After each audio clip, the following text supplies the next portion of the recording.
The Guardian, Cressida, and the Harvard president who was accused of plagiarism has released her resignation letter. It's great. I wonder who wrote it. Harvard president resigns amid claims of plagiarism and anti-Semitism backlash. So that's it. Claudine Gay's gone. Well, she hasn't gone. She's still working there, but she's just in a different job.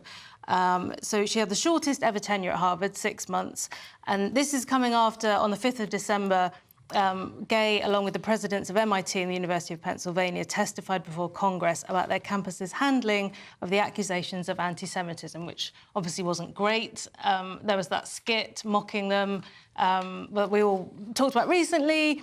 But more importantly, or not more importantly, as importantly, the campaign... Sorry, she's also been plagiarising, and that's not on, is it? You work in an academic institution. The very basics is write your own stuff. So she's been stealing her anti-Semitism from other hate groups. She couldn't even write her own hate speech. Like copying bits out of Mein Kampf. So she's off. All her colleagues have stood up for her, according to The Guardian. And it says here, the campaign against Gay's presidency was largely promoted by conservative activists, you know, people that believe in writing your own papers, that sort of stuff. People who don't like anti-Semitism. Oh, those evil right-wing bigots. I mean, the word right-wing has certainly changed a bit since the 1940s. Yeah, so that's it. She hasn't even gone. Imagine going to work. Now, she's going to work with the same colleagues who know that she should be publicly embarrassed, but she's carrying on. Yeah. Amazing.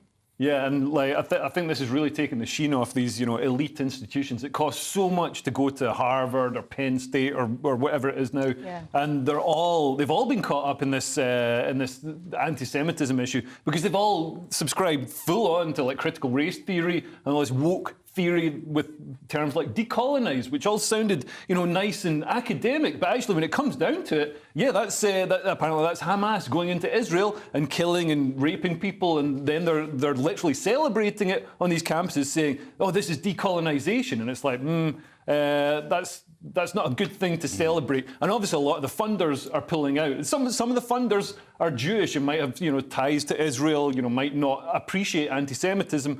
But I think the funders should have pulled out when the universities were being anti-white. Why is it only now that they're being, you know, why was it okay when it was all anti-white racism? I can't wait until, like, give it 3 weeks and they'll be having to say that words are violence, but a killing spree not. Yeah. It feels very difficult to square that circle, and yeah, I guess they've got people working on it. They'll copy and paste a good answer, won't they?